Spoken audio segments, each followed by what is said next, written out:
Welcome to Redefining Medicine, an intimate and personalized program that illustrates a different side of the practice of medicine. Our in-depth conversations will focus on the physicians and practitioners who are redefining medicine through their integrative, functional, and holistic approach to health and well-being.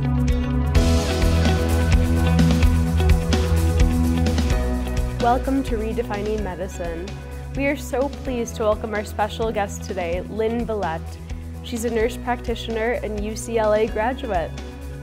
Welcome today. It's so nice to have you. Thank you for having me. Of course, it's a pleasure. Thank you. So our producer had a chance to meet with you yesterday, and we hear you have an incredible story. So would you mind sharing? Absolutely. Well, I've been a nurse practitioner for about 21 years, almost 22 years now. I got into anti-aging medicine because my body fell apart when I had my first baby. I was 35 and ended up having a C-section because my baby's heart rate decel. And then soon after I had my baby, my hair was falling off. I was having emotional, labile moods. I was crying all the time. I was gaining weight in my belly. I was losing my hair. So I went to the doctor, and my OBGYN told me that I have postpartum depression after filling out that scale, depression scale. And I told him, I said, well, what do you mean? How do you know I'm depressed? Just by filling out that form? Mm-hmm. And he said, I've been a doctor for 32 years, and every woman who comes in and who have these kind of symptoms, they are depressed. Here's a medication. So I was given an SSRI and told to take it. And of course, he didn't know that I was a nurse practitioner. And I thought, forget it. So I just tore it up and I said, there has to be a better way because I don't understand why my body's doing that way. So I kind of got involved with learning about functional medicine, about hormone imbalances. When you have your baby, all your hormones rises and you're getting ready for that baby, and that baby leaches everything out of you. And when you have that baby, all the hormones go down. And so it took a little while to rebalance my hormones. And depending on the food that I eat, the lack of sleep, the stress I have at work. So anyway, long story short, I got myself back, and I later on had a second baby at age 39. And I knew what was happening, so my second time around was better, but yet it was also traumatic because I had placenta previa, and also diabetic really quickly at eight weeks, and so I went through a lot of craziness and again, hormone imbalance. So fast forward, I have 2 children. I was living in Florida. I was trying to I actually started my own practice in Florida, anti-aging medicine, or I call it aging beautifully now, because you gotta start aging beautifully at this moment, because if not, then you can't wait until your children grow older. That's a great name. You'll be decrepit and have diabetes and hypertension, right? Because women don't take care of themselves. And I call this is not the childbearing years, it's called the disease preparing years, if you're not careful. My practice, was trying to do what's called medication cabinet makeover, trying to make sure that patients who are taking these medications, if they lose these nutrients when they take these medications, I can help them pare it down by augmenting them to taking some supplements, because I know most people are deprived of nutrients as they age. With the aging process, with the stress, with the medication they're taking, and all the toxins they have. And then I was also doing some aesthetics, some Botox and fillers, because aging beautifully from the inside out, but sometimes the outside needed a little help. So we do need a little bit, aesthetics to kind of make us look beautiful.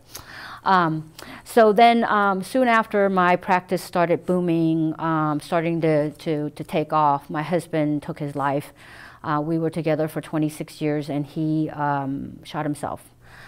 I'm so sorry. Yeah, no, thank you so much. But my whole life now has changed. So when I first, when this first happened, it was 4 years ago, and I heard a loud bang in the middle of the night, and I thought, no, it's nothing. Well, pretty soon I smelled the gunpowder. Woke me up and made me fumble out of my bed looking for my husband. So I ran into every single room, and when I went into my the river room, I saw him on the ground, laying there, flinching and gasping for air as the blood seeps out of his white t-shirt. So I felt like, oh my God, this is not happening. Please, God, I cried. I said, you know, I think I'm in a twilight zone. Maybe please tell me I'm in a dream.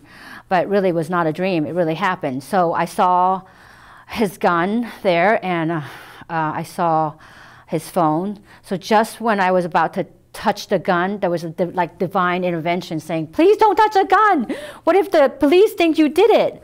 So I quickly kicked the gun away, and I grabbed hold of his phone, and I called 911. And as I was talking, the person on the other side teaching me how to, you know, revive him. It's not like I didn't know how to do CPR, but it was really difficult when it really happens to you.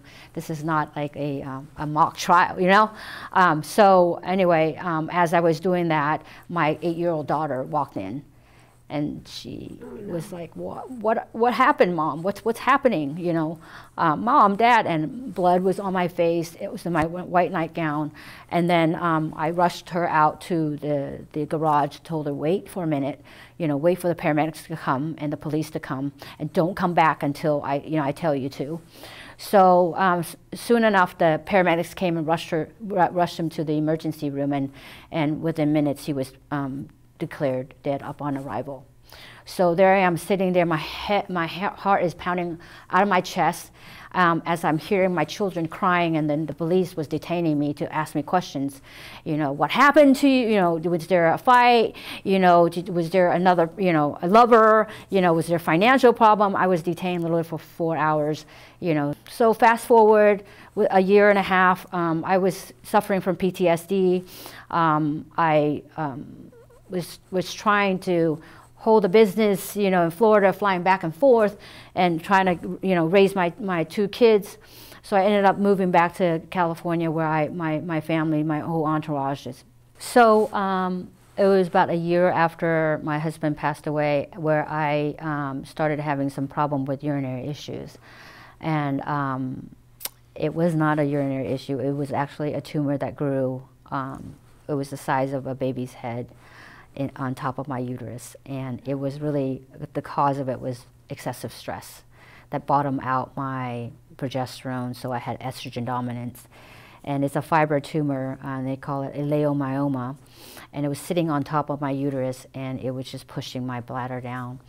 So what I learned in functional medicine was I learned how to use progesterone, but you know, I'm patient zero, so you know, sometimes I should have asked someone else, but I took upon myself to use progesterone, and I literally rub it all over my belly, and I was able to shrink it 1 inch all around within 3 months. How did you know you even had the tumor? Well, I had the ultrasound, okay, you know, and they identify it as a leiomyoma, and that I needed surgery. So I opted not to have surgery for the first 3 months because there has to be a better way, right? Mm-hmm. So I did. I put myself on a regimen of progesterone and was able to shrink it down 1 inch around. But it was growing. My amount of stress, you know, exceeds the amount of the progesterone. Mm-hmm. Although it was working slower. So I opted to have surgery. And then after the surgery, I bled almost to death. My hemoglobin went down to a 6, and normal hemoglobin is like 12. So I had to have, you know, iron infusion, and then my hormone went out of whack. So I had to take things for, you know, my herbs for adrenals, and my gut was off. Everything I ate made me bloat, and I probably had leaky gut because of that. Mm-hmm. You know, when you have stress, you can, you know, it dismantle your whole body. It affects everything. You know, health, usually, I think of health, there's 5 pillars of health. 1 is what you eat, 2 is how you absorb your nutrients, 3 is how you internalize physical and emotional stress, how you respond to it instead of reacting to it. 4th is people, places, and things, and then our small amount is our genetics. So we're able to hone in on the first 4, we can really fix ourselves. So, so I put myself on my regimen. You know, I had a little low thyroid as well, but it's constantly fixing my gut. My gut is not completely healed, and it's an ongoing thing. with all the challenges that I have in life, raising 2 children, with, you know, being single mom and working and helping patients, you know. But I have to remember, I have to interject my life and make time for myself to meditate and do yoga in the morning and do some activities, and eat well, sleep well, poop well, talk well to myself, and that's my mantra every single day. So functional medicine saved my life. And I'm so glad that I actually have that. I was certified in 2015, so I'm glad I had that as my background prior to all this thing happened. And everything I do is really preparing me for what's next. So I'm not even afraid of what's happening next, because if I don't know, I will find out, and I will always become, a forever student. That's an amazing story. Thank you so much for sharing that. Thank you. And good luck to you as well. Thank you very much.